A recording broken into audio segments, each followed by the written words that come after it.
episode 8? 8, I think. Sounds about right. Episode 8.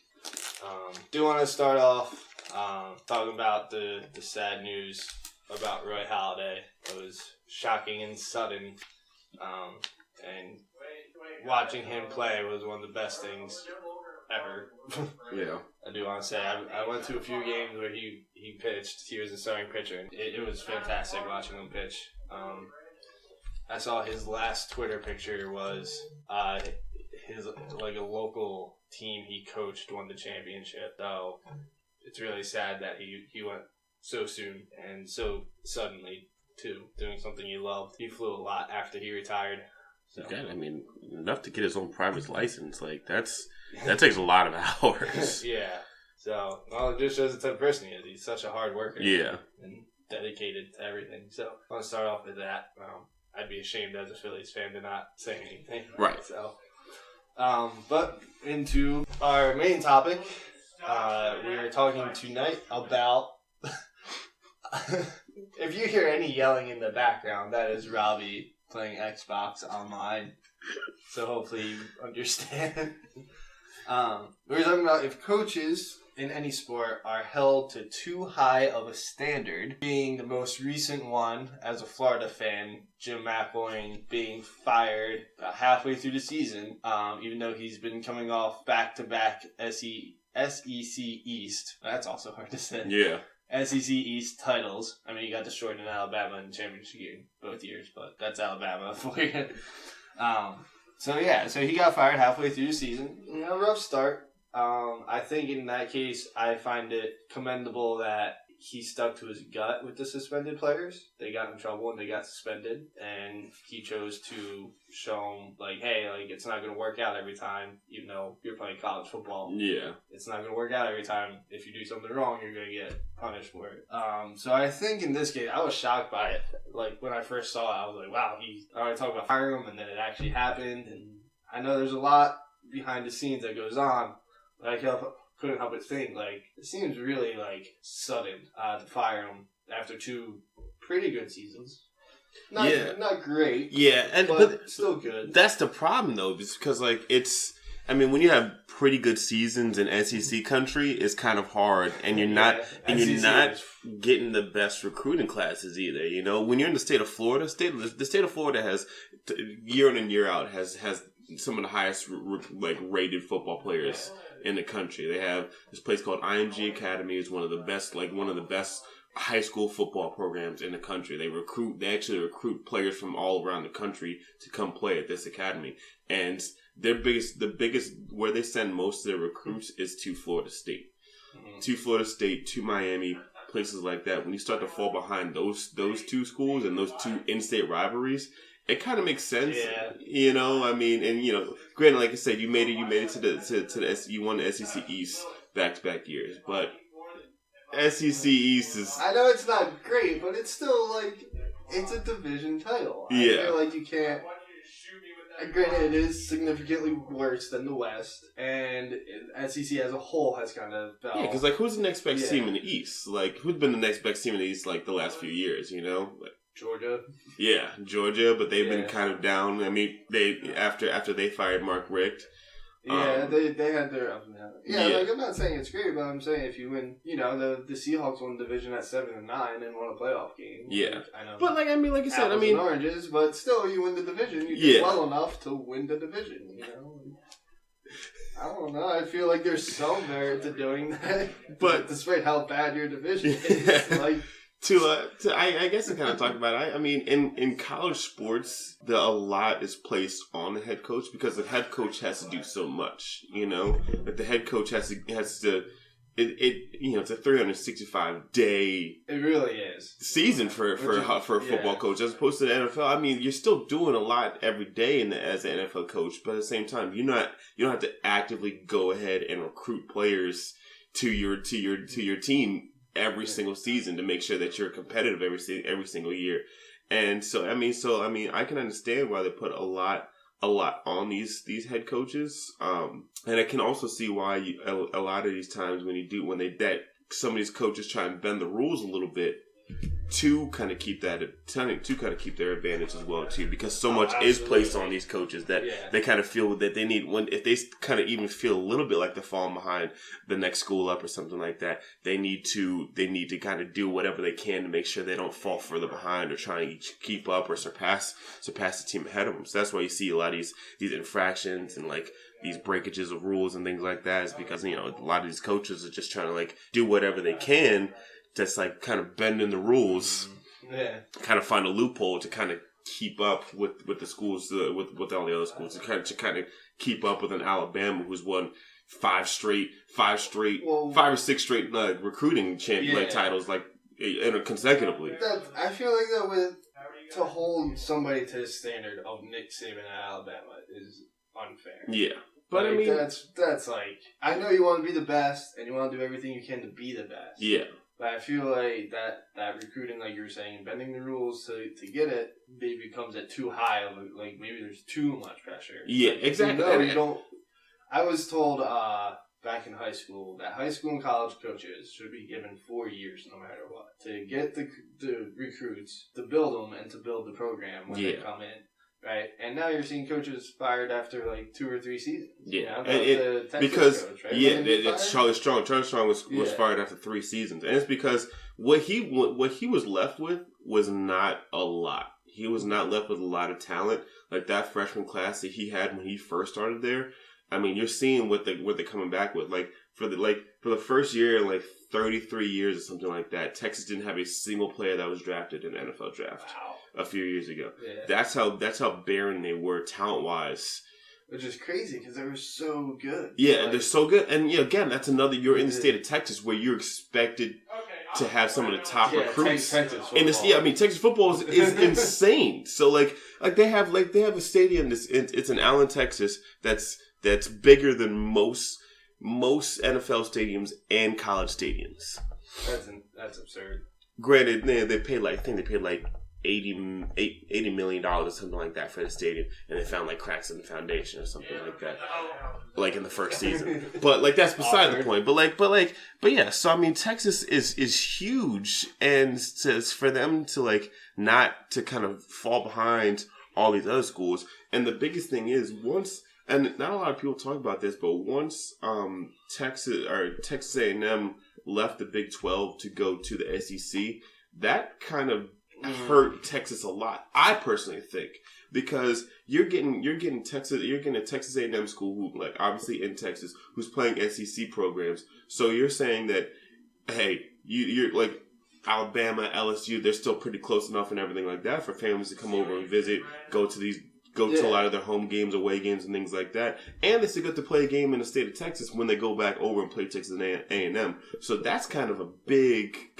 swing. Yeah, to like where they start to lose a lot of their big time recruits. Like although like that Southeast Texas kind of corner, like Houston and areas like that, that's all going over to SEC schools because they want to win and they also want to have the ability to still play at home. So that's why like home in the state of Texas. That's why I'm like, oh yeah, I'll play at Texas A&M twice a year, or twice in my collegiate tenure. You know what I'm saying? So I mean, so it's. So different things like that, and that's why a lot of these different conferences pressure for conference realignment and things like that, so they can get some of these like schools from a pipeline where they didn't have before. Like I know Alabama, like LSU, and like teams that are like in the SEC West were kind of lobbying for that, just because that's another leg up for them. But it's like the original point, like a lot of these times these coaches aren't given a fair shake where they can't really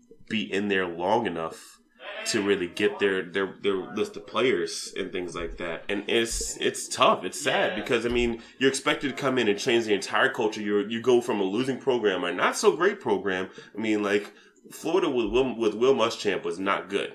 Was not good at all. I admit, I did not. I liked him when he got hired because I was like, okay, he has some experience that he showed some. I think the first season they did pretty well. Yeah. I think he won SEC East.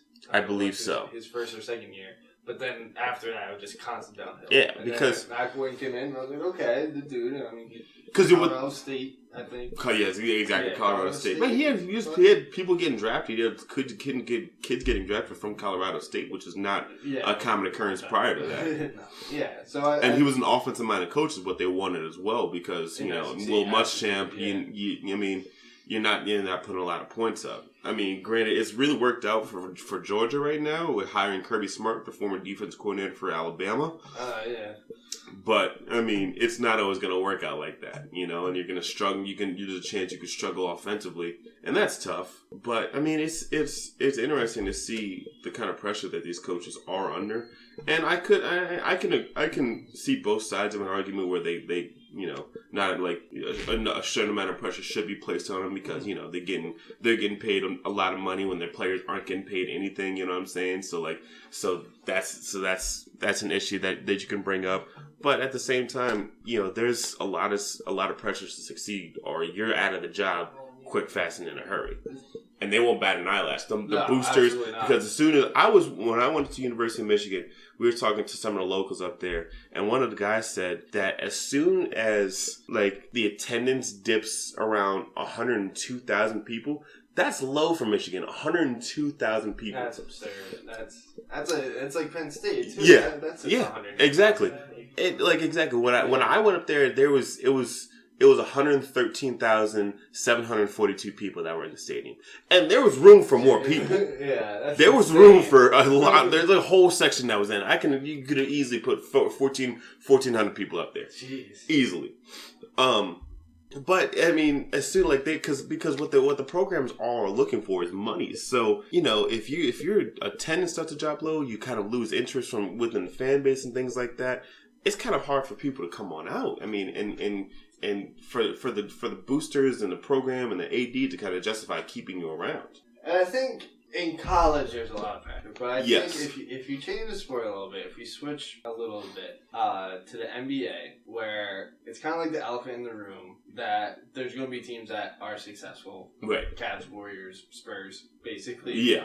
Hey, then there's going to be a middle tier where you're going to make the playoffs, but you're probably not going to make it. Yeah, you couldn't make it to the Eastern Conference Finals or something like that. But the elephant, like I said, it's kind of okay, the players won't admit it. Players shouldn't admit it, but I think there's in the back of their heads or the back of management. It's we know who's going to be in the championship this year, So I think that relieves some pressure. And if you look at what's his name, Brett Brown. That's his name, right? Yes. Sixers coach. He's been there for a few years now. Been there for a while. Yeah. And he was brought on when they started the whole thing. Yeah, he was. And I like what I like what they did with him there too, because they knew that they were gonna do this process, and they're like, we know you're gonna lose a lot of games. Yeah. We're giving you a product that's not gonna result in winning games. If you win games, then yeah, sure. I think they would have been more mad if he would have turned out to win games. I think they would have considered firing if he did win games, because then that's kind of messing up your draft picks. But yeah, I mean. I like the way that they did that. Obviously, it was controversial while they were doing it because, how can you continually have just a terrible team year in and year out, and people have fans expect to show up for that. Well, you get Joel Embiid, you get Ben Simmons, who's the youngest person in the history of the NBA to have 2 triple doubles in a season, and two triple doubles in his first 9 games or something like that. Yeah, I saw his numbers. I was like, oh, okay. He's like, I can play a little bit better. I was like, you're averaging 19, 9, and 8 right now. And you're talking about playing better. Yeah. As soon as he ever develops a jump shot, he's gonna a 3-point shot or a mid-range jump shot. He could be the nastiest player in the league. Granted, we say that about every other person that's long and can dribble the ball down the court. I mean, before we haven't Giannis Antetokounmpo hasn't even won an MVP yet, and people are like, oh, well, who's coming up next? That Kristaps Porzingis dude. You know what I'm saying? I was like, can we just crown one person, one unicorn at a time? We should Kevin Durant, the original unicorn, is still playing at a high level. He's still this. He's still winning championship MVPs now. I remember watching him. He played the Sixers, and I went to the Sixers game, and he was still in the Sonics. And, oh man, that's a real throwback. Yeah. And it was before I really knew basketball, but it was my friend's dad who got the ticket. So, and he was like, "Yeah, this guy can really play." But I was like, Right. I was like 13 or 14. I don't know how long he's been in the league. Even 10 years ago, I was 15. Yeah. I know he's been in the league at least 10 years, I think. Yeah, he has. Yeah, so it's like, okay, I was young, but even back then. But I mean, like, I don't know, with the coaching, though, it's kind of, the NBA has that mentality of, well, now the process, maybe other teams use it, so they keep the teams on. If it works out for the Sixers, if they win a championship in sometime. 10 years, yeah. Yeah, 10 years. You can look back 10 when years LeBron ago. is retired and yeah. and the Golden State Warriors are old. Push, yeah. They make it to the conference finals. And you're like, yeah, I mean, as long as you're seeing like some sort of incremental like progress, like fans are a fan of that. I mean, what the Suns did this year was crazy because the Suns had Earl Watson, who they just hired. Earl Watson lasted 3 games as an NBA head coach before he was fired. Jeez. 3 games. So you want to talk about a lot of pressure? Like, granted, they lost 2 of those first games by 40-plus points. That's but, I mean, you're not putting out they're consistently picking in the top 3 of the NBA draft. Like, you're not expected to be good. Yeah. But you're also not expected to lose by 40-plus points, You're expected to keep it competitive somewhat, Yeah, you should still have mentality to keep the players going, right? And that's the ugliness with it too. Is just because like it's the optics of it. Just looking at a team like, oh, they lost really bad. But but if you stick with it, because the biggest thing is you got to stick with a certain regimen. You got to stick with the same kind of consistency within the program, or else you're just never going to get any better. And that's what the problem with the Browns has been. It's like they've never really stuck with any level of consistency, whether it's like all the way to the ownership, down to the GM, down to the head coaching, down to the quarterbacks, down to the roster. Yeah, there's no consistent. Yeah. Like they have. I mean, Joe Thomas has played with 20 different quarterbacks in his to the point where he just shake the quarterback's hands. Yeah. It's crazy because I feel the same way about the 49ers because Jim Harbaugh went 10-6, got fired. Yeah. After going to the Super Bowl and losing in a very close Super Bowl. That was a close game. They made the comeback and they kind of got robbed by some calls at the end of the game. Yeah, there was close, yeah. But still, putting the politics to the side for the time being, they lost. It was 1 possession, I think. Yeah, it was one possession score. Right? It was 10-6. Was it the next year he got fired after the Super Bowl, or was it 2 years? I believe it was the next year. The next year. So he gets fired 10-6 after making the Super Bowl. Yeah. Right? They bring in Jim Tomsula. Was his name, right? Yeah, it was Jim Tomsula, yeah. The tracksuit on the sideline. Right. He looked like a gangster. Like he was Bob McAdoo before there was Bob McAdoo. Yeah. He was the original Omaha steak salesman. Shout out to Crossing Broad for that line. I'll plug them now because they're really funny. You brought it up. But Crossing Broad, if you are a sports fan, especially if you are a Philly sports fan, these guys are really funny. Kyle Scott started it. They're on Twitter. They're on Facebook. I read almost every single one of their articles because they're really funny and witty. Despite being based in Philly, they are pretty objective. They'll admit when the Philly teams do wrong and management do wrong. They'll admit when the rivals are doing well. They'll throw the Giants under the bus, which is fantastic. But yeah, check them out. Anyway, back to Jim Tomsula. He lasted 1 year. One season, and then they brought Chip Kelly in. Chip Kelly lasted 1 year season. Who Conk Howard, I remember, actually brought up a good point that he got fired on Black Monday, I think. Yeah. If you made it through the end of the season. And he said that means management's thinking about firing you in week 12. Yeah, exactly. Yeah, you don't. Same thing with Ben McAdoo right now. Chip Kelly, future head coach for the Florida Gators. It wouldn't surprise me.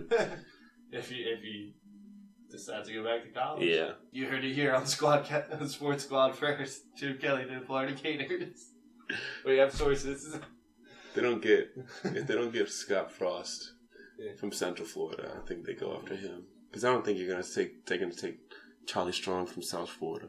But yeah, no, Charlie Strong just got there. No, yeah, he just got there. But so did Scott Frost. Scott Frost has been there for 2 seasons. Oh. Scott Frost took over an 0-12 Oh, right, yeah. Central Florida Golden Knights team, and they're undefeated and ranked right now in 2 seasons. That's what I do. That always cracked me up too as a coach. Like, you do that, and then another job opens up, and you're like, hey, okay, I did what I need to do here. Let me go to this other place. Yeah, like, I would build. I would try to be Nick Saban. Yeah. Oh, yeah. I mean, well, not his level. Right. I would try to get there because, like, more Urban Meyer, because Urban Meyer started at Bowling Green, and then Utah. Yeah, then Utah. And then Florida. Alex Smith. He coached Alex exactly. Smith. And then Florida, and then, on to... And then took a... I'm still kind of mad at him, though. Yeah. As a Florida fan, I don't think I'll forgive him for that. Like, I like him. I've gotten over the fact, like, his first season at Ohio State, I just hated him. Yeah. I've gotten past that. But still part of me is just like, all right, you took off because you said you wanted to be close to your family and you had health issues. And less than 1 year. 1 year. And then after that, Ohio State job opens up and you're like, all right, it's closer to where I live so I can handle it. Yeah. It's like, but you're also a college football coach. Like, that's not... You don't have a lot of time. It's not like he completely took off. He would do, like, college game day and shit like that. Yeah, like, he was on, like... still doing stuff. Yeah. Where he was traveling. Yeah. But it's fine. Whatever, Urban. Yeah, he's there now. Won national championship. And it's fine. Everything's fine. But, Eagles are 8-1. Everything's fine. It balances out. My college team is horrible. Yeah. My NFL team is alright. Yeah. They lost to Mizzou bad. That was the first game. Wait for basketball season. Yeah. Gators are ranked number 6 right now. Are they really ranked that high? Yeah, number 6. Because it took me a second, because I was looking at the ESPN app. It was like, number 6, Florida. I was like, what? Yeah. And I was like, oh, yeah, that makes sense. Playing Gardner Webb. Yeah. But yeah. I think baseball, we haven't really touched on baseball yet. I don't think pressure is on the coaches as much there, unless you're Ryan Sandberg, who lasted a year and a half. Yeah. That was another, like, he wanted to leave and they wanted to fire him. Mm-hmm. Deal. But because there's so much building I mean, the Phillies had Pete McCannon, who was a bench coach, and he lasted a couple of years.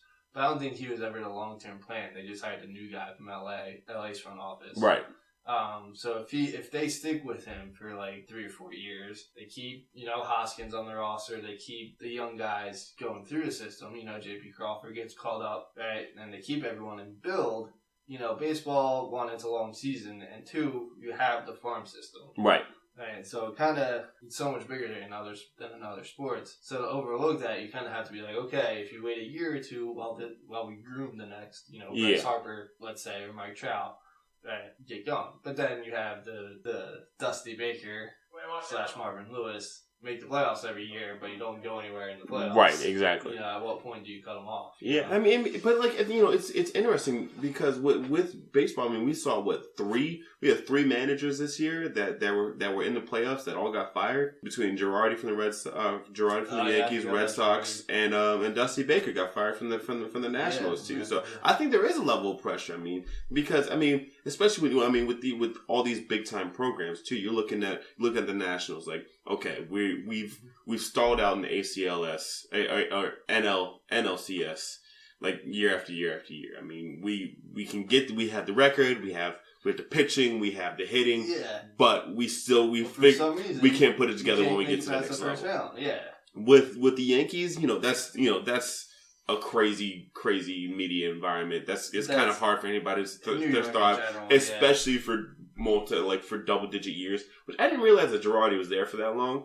I didn't realize that he was there for 10 plus years. He won in 2009. Yeah. So I guess he was this is a World Series winning manager too. Yeah. Like, this is not they're one game away from making it to the World Series this year with a young team. with a young. I mean, Gregorius isn't that young, but you got Sanchez, you got Judge. I mean, you traded for Sonny Gray. You're likely going to sign him. You signed Aroldis Chapman to a pretty decently long contract. I mean, you're looking. Yeah, I was like, they got a right, exactly. Let these players develop. You have Aaron Judge, who's still a rookie, who obviously started off really hot, but kind of flamed out towards the end, like mid after the All-Star break. With Aaron Judge. Yes, he hit for a fairly decent average. I think he hit like in the 280s. Yeah. 51 home runs, except for Stanton, that would have led the league. Yeah. Of Stanton. In a normal year, that he won, he has the most in the majors. But his strikeouts were really high. Yes. He had like 180 strikeouts, which is not good. Yeah. That's more than a strikeout game. I think he had a fair amount of errors if I remember looking at his stats, right? Yeah. Like, yes, his home runs were good, but I feel like you have to look at the overall picture right. of Aaron Judge. And I think that's last year, it's kind of like the Ryan Howard. Ryan Howard was okay, then he surged for a few years towards Achilles and never made it back. Yeah. And I think look at, is this a 1-year hit? Like, can we calm down on Aaron Judge? Well, see, that's the thing. It's kind of hard because I think when it comes to players like Aaron Judge, they're like, all right, well, we really need a big star in a big market. Yeah, the Yankees always need somebody. So I mean, because they need to be the face of the Major League Baseball, and that's the thing. Because Mike Trout, easily the best player in the majors. Absolutely. He's not on a winning team, and two, he's not in a big market. He's in Anaheim, if I'm not mistaken. They're LA's second team. Okay, they're still in Anaheim, but their team is LA. Oh yeah, okay. They never actually moved. They just changed the city names. They're still playing in Anaheim, but so I guess they're still playing in Anaheim. They're like, I mean, which will always come number 2 to the Dodgers. Right, exactly. The Dodgers are so historically and just baseball in the city of LA alone already comes behind the Lakers. Yeah. The Lakers get every fucking primetime game out there. They get all the games on TNT, all the games on ESPN, all because they got Lonzo Ball. Yeah, just because they're the Lakers. Yeah, it's funny. His brother just got arrested in China. Did you see that? Yeah, no, I didn't see that. LiAngelo Ball, the middle one, just got arrested in China for shoplifting. Like, big ballers don't shoplift, LiAngelo. Yeah, come on, man. I can't believe college basketball starts like Friday. Yeah. It's just this week. Yeah, time's flying. Jesus Christ. Now Invitational. Yeah, oh my God. I remember last season when, she was on Squadcast, so I can call her by name, Anna, sent, it was like a screenshot of Kansas basketball, because she's a Kansas fan, for those of you who don't know, which most of you probably don't know. And she was like, glad it's back, and both me and you were like, it's the Maui Invitational, like, who cares? Like, it's the first week of the season, they're playing nobodies. Most of them were like Division I AA or Division II schools. Yeah, mid-major, what they call them is mid-majors, They're playing like Albany or something. Yeah, Albany. Like High Point. Yeah, exactly. I remember taking the tour for High Point, and one of the families, the other family that was on the tour, because there was 5 of us on the tour. And they're like, oh, like, you guys Division I? And they're like, yeah, we're Division I, and proud, and we're like part of the Big South Conference. And I was like, I did not know that was a conference until right now. I get you want to embellish. From a tour guide, you get what you need to embellish everything you can, but it's kind of like... I could at least say that Kent State was Division I. Yeah. I could say that. I didn't say it with a whole lot of conviction, because, it's not Division I. Yeah, it's Kent State. Yeah, there's still some people in the NFL. Kent State, a couple of them. Towson was 1 AA. Yeah. Got Terrence West. He's still in it, but you got Terrence West. Terrence West.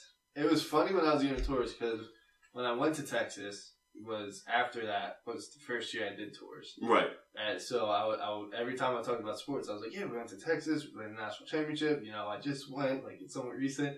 And then by the end of my 2-year stint, the second summer I did tours, I was like, oh, that was like 3 years ago now. Like, oh. We haven't really done anything since either. Like, I think we made the playoffs the next year and lost in the first round. Yeah. And then didn't make the playoffs the past 2 years. Oh, dude, what a bitch. Hey, coming up the stairs on my ass. I really hope that came through.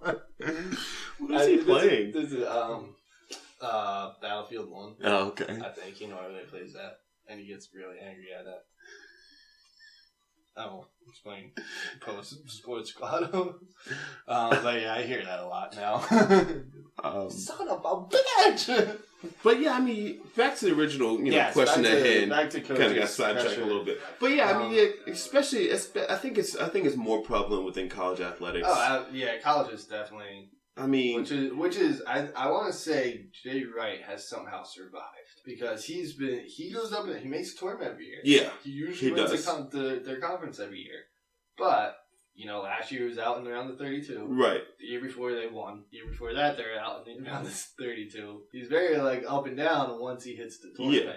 Yeah. And I kind of like your idea of building something when it comes to like college athletics. Like if you're at a program that's not really big, stay there.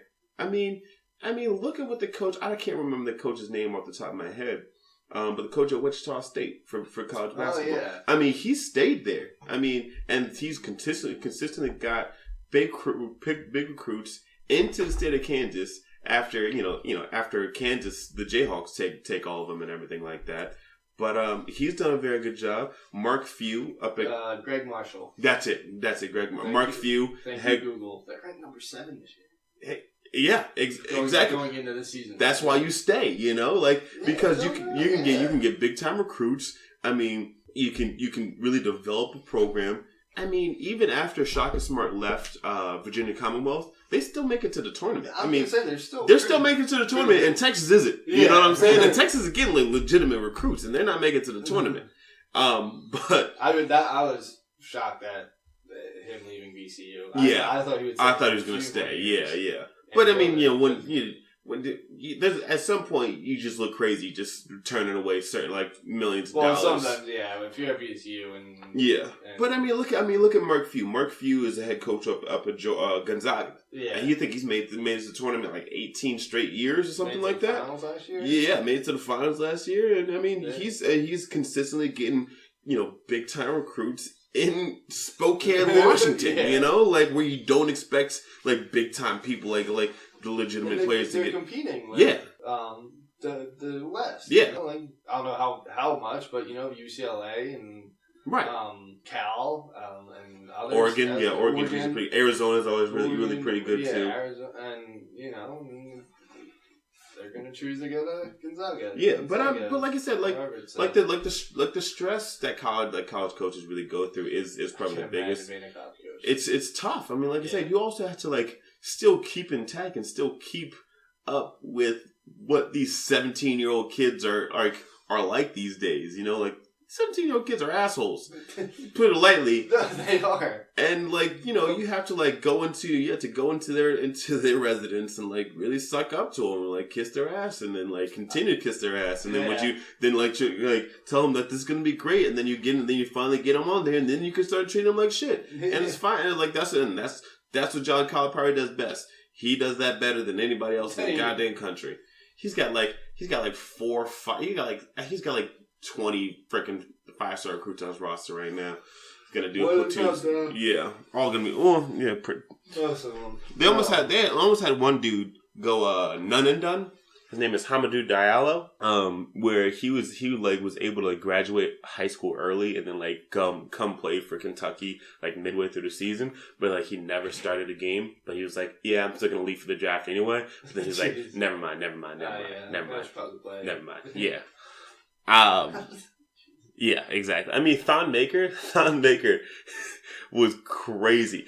All of a sudden, Thon Maker is a 7'1" center who plays for the Milwaukee Bucks. He's starting center for them right now. If you look up him on recruiting sites, he was supposed to be part of last year's recruiting class.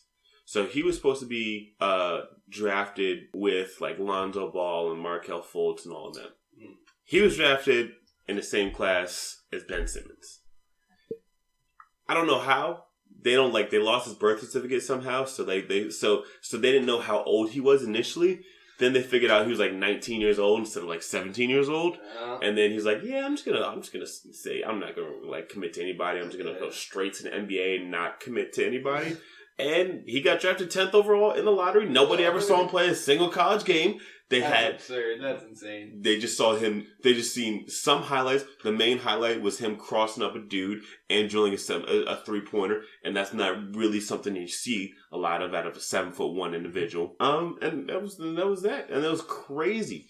But I mean, and you have to deal with that. You have to deal with with players that come from a bad in college. I think it's like college basketball. I think it's a little bit tougher because it's the whole landscape of college basketball changes literally every single year because you're bringing in new players every single year. They're leaving every single year, and it's kind of hard to keep up with that. I mean, and look at Markel Fultz. He went to Washington. Yeah, they didn't do well. Yeah, which isn't a team. It's not a blue blood. It's not one of those blue blood programs. And it's weird too because the last top three recruits, like the number one overall recruit in the last three classes, has gone to programs that are not traditional, like big time basketball programs. So you had Ben Simmons, who went to LSU. You had Markel Fultz, who went to Washington, and then this year you had Michael Porter Jr.,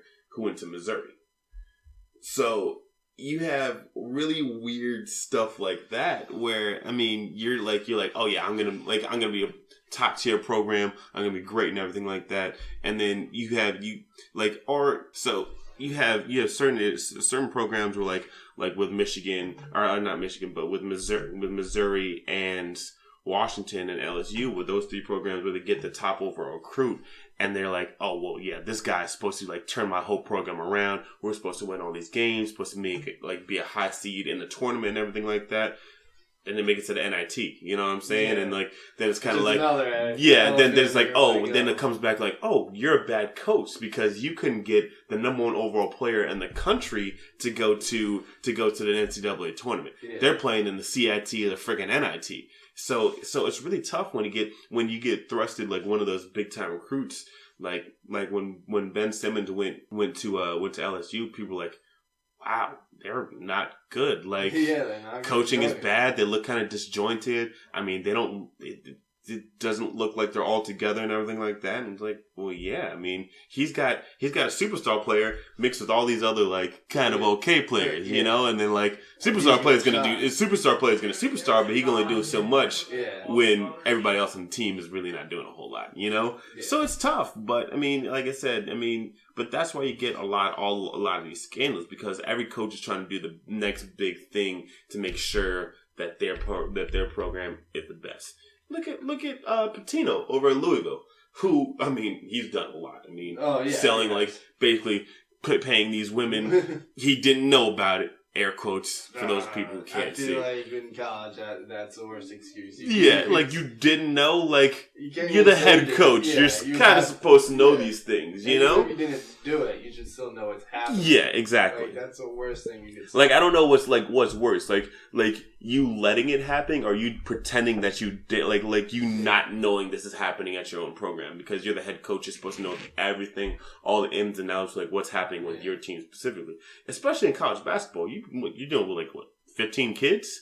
That's really not a lot of kids. I can understand letting some fall through the cracks when it comes to NCAA football because exactly. It's 90 kids that you got to look out for. Yeah. But and some of them probably still you right. You don't think the third string offensive lineman is doing stupid stuff? Yeah, you probably do. Right. Yeah. Yeah. But I mean, so it's interesting. I mean, with Patino, he had prostitution. He was gave a kid $100,000. It's determined on it's yet to be determined on if he's going to play at all this season. Brian Bowen for Louisville, but but things like that really mess with the entire program. But if you can do it for long enough and not get caught, and you can possibly win a championship out of it, then they're like, okay, sign me up. Give me a championship. I want the accolades. I want this money. I want the endorsements. I want all of this. And then you just gotta hope you don't get caught. I mean, granted, Bettino's sloppy enough to get caught 3 different times because he had another extortion case where I think he had sex in a bathroom or something like that. And he tried to keep it quiet. Bathroom at a restaurant. And he tried to keep that quiet. That was the first one. Then it was this prostitution one that happened 2 years ago, like a year and a half ago, and then now this thing where like the FBI just came and was like, yeah, you got. I mean, come on now, guys. We let you get away with a decent amount. We let the NCAA take place over here, but like you guys got to do something over here about this. Like, but I mean, like it's just it's tough to keep competitive year in and year out, and even more stressful was like you gotta worry about appeasing boosters and the AD and to make sure all your kids are like still like passing their classes. Yeah. That's the joke going on with me right now as AD. Not that it'll happen at my school. I'm not gonna say my school in public, but like just the scenario. I make a lot of jokes here and there, but it's like nothing. It's a lot of pressure. But I was like, people give me the look all the time. They're like, "Oh, you're athletic director." I was like, yeah, but right. I'm not, Notre Dame's AD. I'm not Florida's AD. Yeah. like, calm down, guys. I appreciate you feeding my ego, but it's not. It's not that serious. Yeah. But I mean, like it's a constant situation where you always have to constantly keep everything monitored, and it's tough. Yeah, there's so much from. Yeah, we kind of brought it back to college, but I think that's where college has the most issues because NFL is like, okay, you can only do so much. Like you can coach up the players that you have, but what if the GM doesn't put you in a position to have good players? You know what I'm saying? What if they continue to draft against your needs, so you're still stuck with the same players that you like, the same positional needs that you have year in and year out. You can only do so much with that. Granted, if that's the case, then you're going to get fired along with the GM. I mean, which is what they should have done with the Colts. What they should have fired Ryan Grigson and Chuck Pagano all at the same time, just one fell swoop. Yeah. This season proves it. Man. I was actually reading a thread on Reddit today, on the NFL subreddit, about what coaches will be fired and when. Literally, most of them were McAdoo. Like, he won't make it past the season.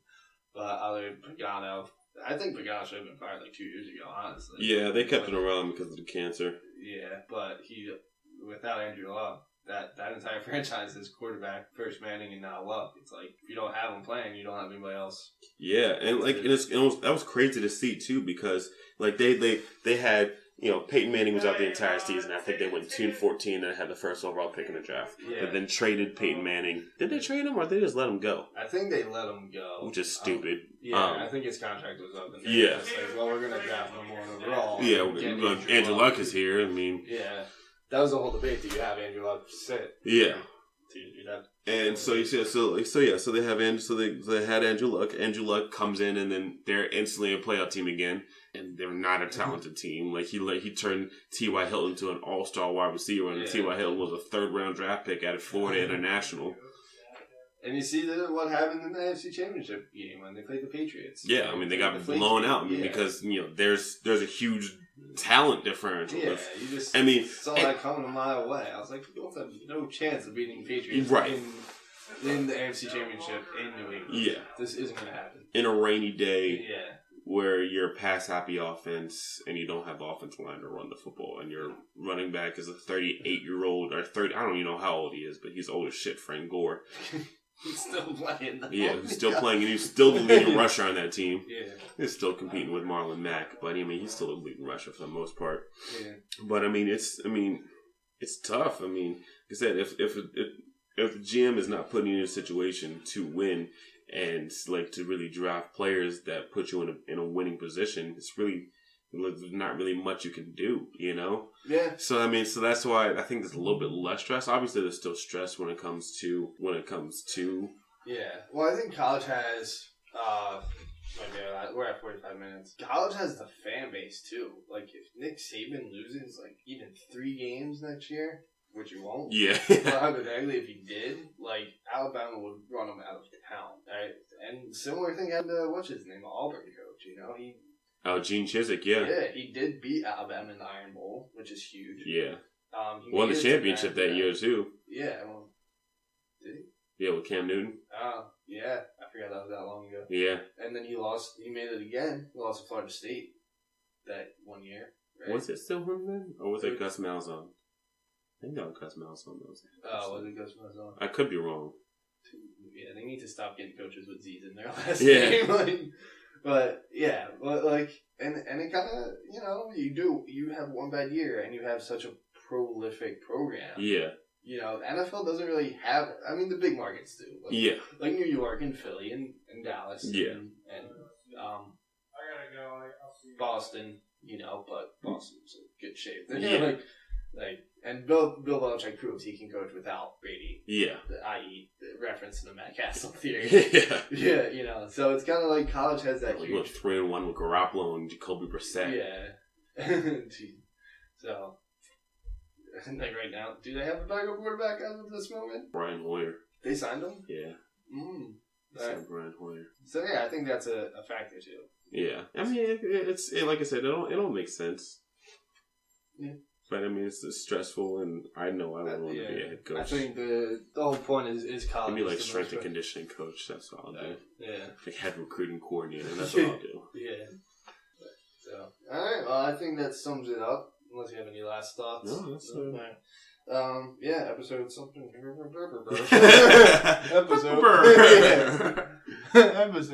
8.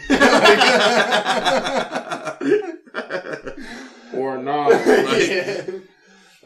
So let us know what sport you think has the most pressure.